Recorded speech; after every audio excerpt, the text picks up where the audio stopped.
want to talk about management, and I don't know about you, but I actually personally love to just burn, like take my money and throw it in a fire pit, just burn them. Yeah, exactly. It's like the most exciting thing ever. In any case, all kidding aside, so talking about management here, and at least what you should be getting out of your IT partner. So I figured what might make the most sense is to just quickly run through what we provide at a minimum during our management meetings.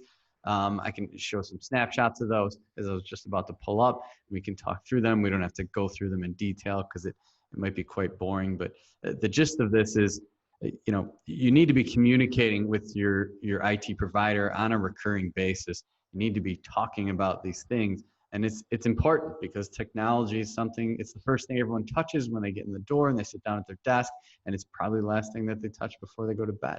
And for those workaholics out there, if you're not taking the most, getting the most out of the technology that you're purchasing, you're kind of wasting your time.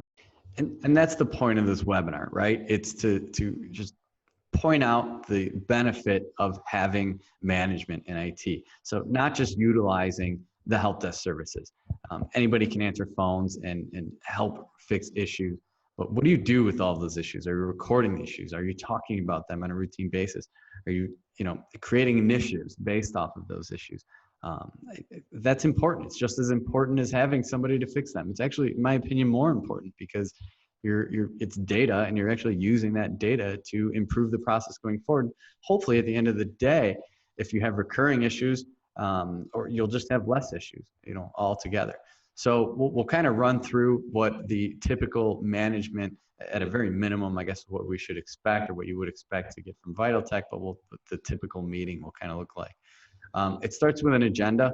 And the first part, the agenda is broken up into 3 parts. There's the help desk review, the projects, initiatives, escalations review, and then just kind of an environment review from there. And I won't dig into all of these specifically. I just wanted to give a real world example.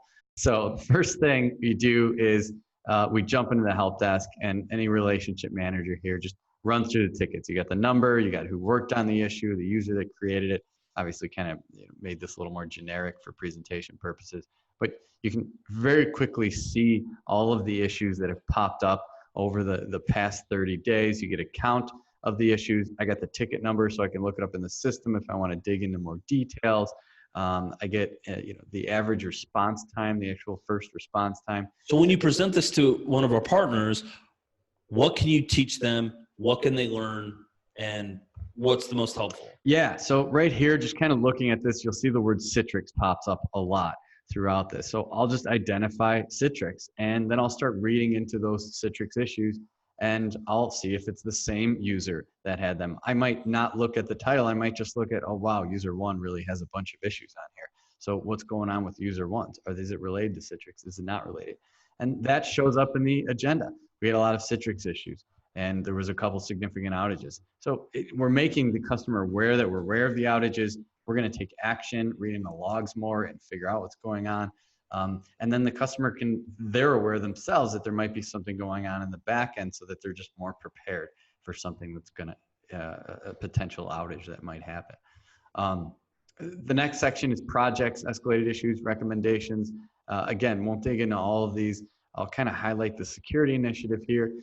This customer actually asked us to provide access to the checklist. We were going through a number of initiatives on the security initiative, on security initiatives for that customer. So we had a spreadsheet, and since we're both on 365, I'm able to actually give them live access to the spreadsheet. They can click it, they can see where we're at with the initiative or whatnot there.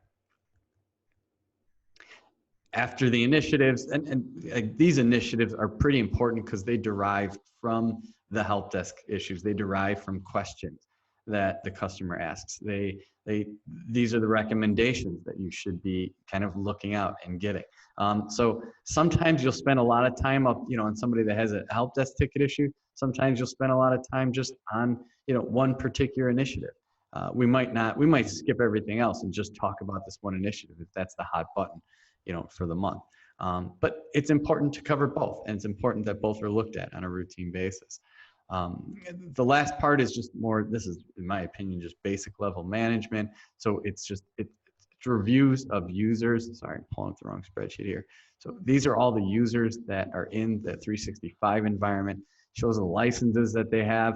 If some of these users are inactive employees, they're not active within the company anymore, we should get rid of them. You're paying, for the Essentials license, E3 license. In this case, you're paying for EMS, E3 and E3. That's a pretty expensive monthly intake per user there. So you just want to make sure that this is reviewed. And if somebody, from a security standpoint, they just shouldn't have access anymore. And from a financial standpoint, you just want to make sure you're not paying for it. Last thing on the reports we go with, and we actually go through a lot more reports. I'm just kind of, for the sake of time, showing some highlighted ones that are more common. The computers. So the computers, we look at their specs, we look at which users tied to each report, the purchase date. And here what I kind of did was I just highlighted any computer that was 5 years old or older so that they know these computers are recommended to get replaced now, basically immediately. If there's any computer that had low specs, like under 8 gigs of RAM, we'd make a recommendation to replace that as well. So yeah, again, this isn't, that's at a bare minimum that we go over. I think that somebody should sort of expect to go over. We just talked about a podcast and we didn't really dig into those specifics every more. It's sort of talked about more of the importance of why people should care.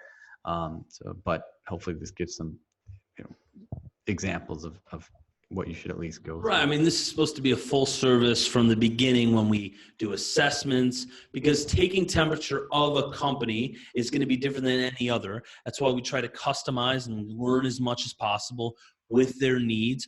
On one of our blogs, we're going to have a full checklist, synopsis, simulation of what Sean would try to have, which is from the get-go when we meet with the company, when we become partners with them, in terms of figuring out all of the necessary needs. So check that blog out. The podcast is a much more elongated version of what we're doing here to get a really good idea of what's inside Sean's mind and what he feels he can do from vitaltech standpoint to help a company.